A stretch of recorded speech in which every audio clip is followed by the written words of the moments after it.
Thank you for viewing the time and effort form breakdown for federal fiscal year 2019 to 2021. For today's agenda, we will be going over a high-level overview of what time and effort forms are and what they are used for. We will also be going over a time and effort form walkthrough and a live fill-out, and ending with helpful hints and tips.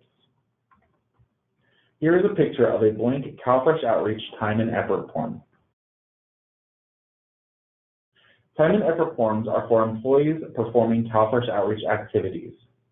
They are used to gather an accurate picture of employee monthly CalFresh Outreach activities and divide the percentage of work month applied to CalFresh Outreach, also known as FTE.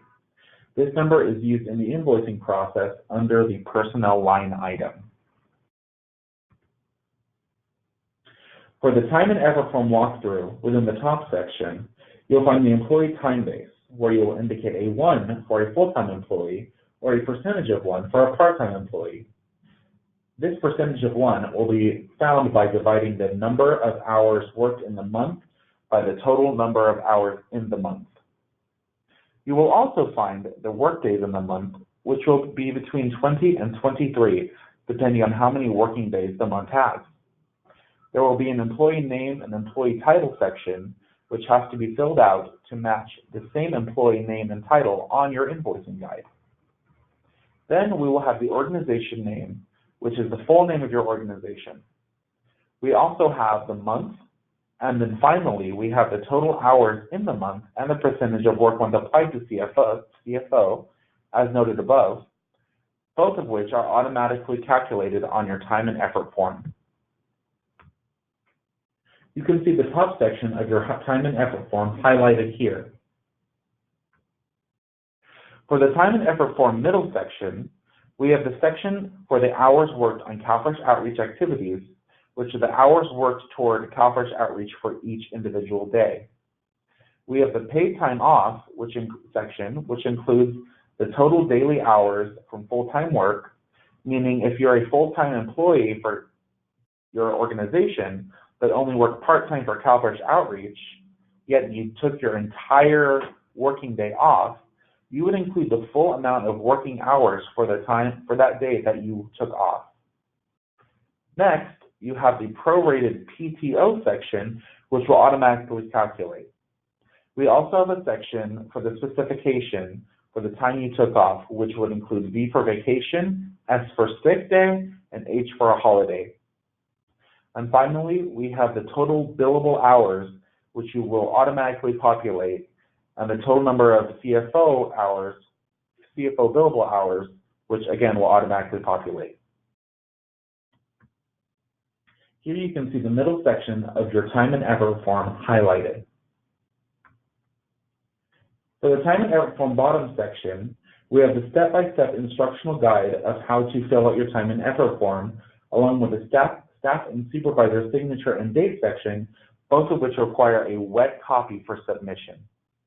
You can submit your time and effort forms via hard copy or electronic copy to your CalFresh Outreach Program Analyst. Here you can see the bottom section of your time and effort form highlighted. Now we are going to go through a live walkthrough for a full-time employee who works 100% towards CalFresh Outreach, a full-time employee who works part-time towards CalFresh Outreach, and a part-time employee who works full-time towards CalFresh Outreach.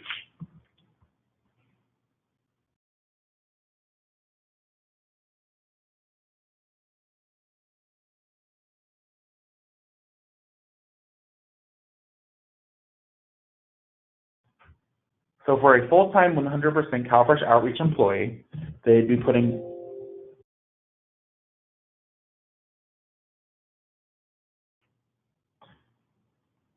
they'd be putting 1 in the employee time base box. They would fill out their name, fill out their title, fill out their organizational name,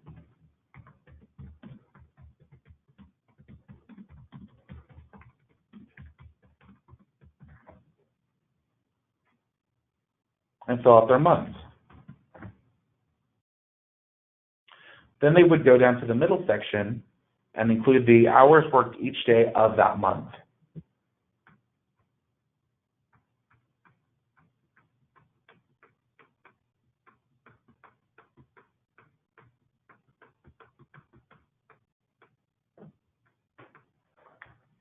Here you can see that the total billable hours for the month, noted here, are the same amount as the total hours in the month, noted here, and that their percentage of work month applied to CalFresh Outreach is 100%. Next, we will be showing a full-time employee at the organization who only works part-time for CalFresh Outreach.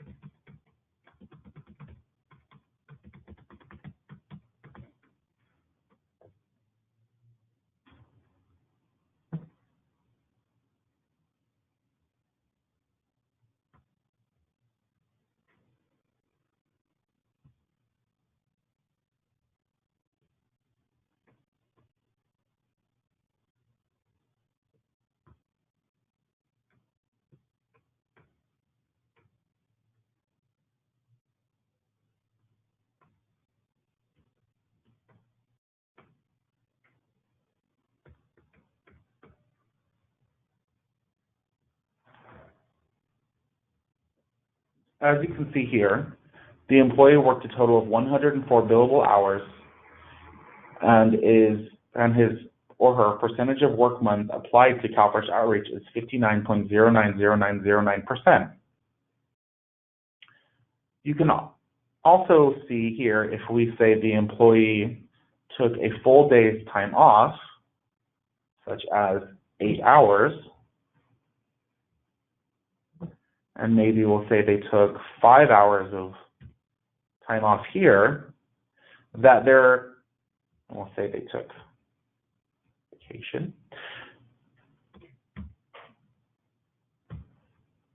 You will see that they still have the same number of total billable hours for the month, yet the percentage of work month applied to CalFresh Outreach has changed because we noted that they took 5 hours of time off for this day and the total day off here, even though they are a part-time employee. So that is how you would fill out this full-time employee who works part-time CalFresh Outreach time and effort form. Please note that the gray highlighted portions of the time and effort form are unchanging and are locked cells.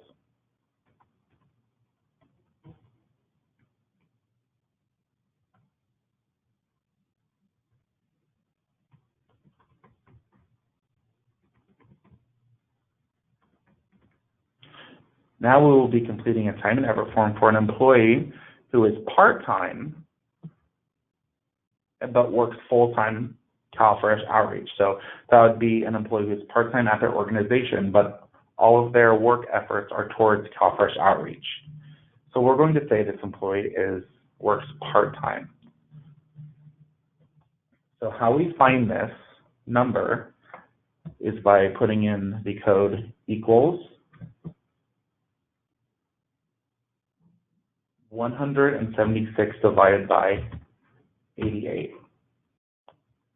I did it the opposite way. Equals 88 divided by 176. So you have the employee who has a 0.5 time base. And we'll just put in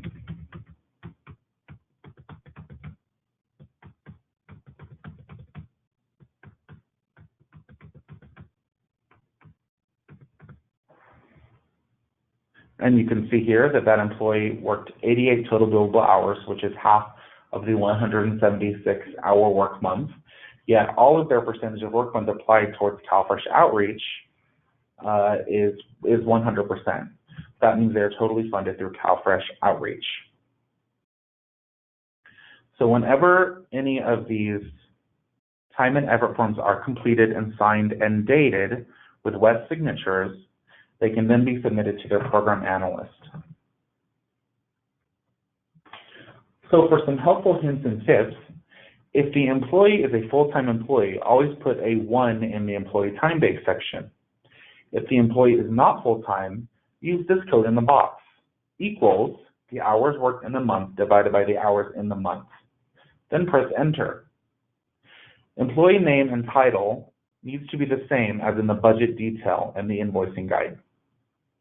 The organization name should be that name of the organization worked for, meaning if this is for a subcontracting organization, the organization name should be for the subcontracting organization, not the prime contracting organization.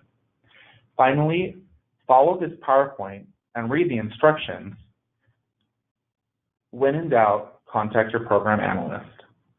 Thank you.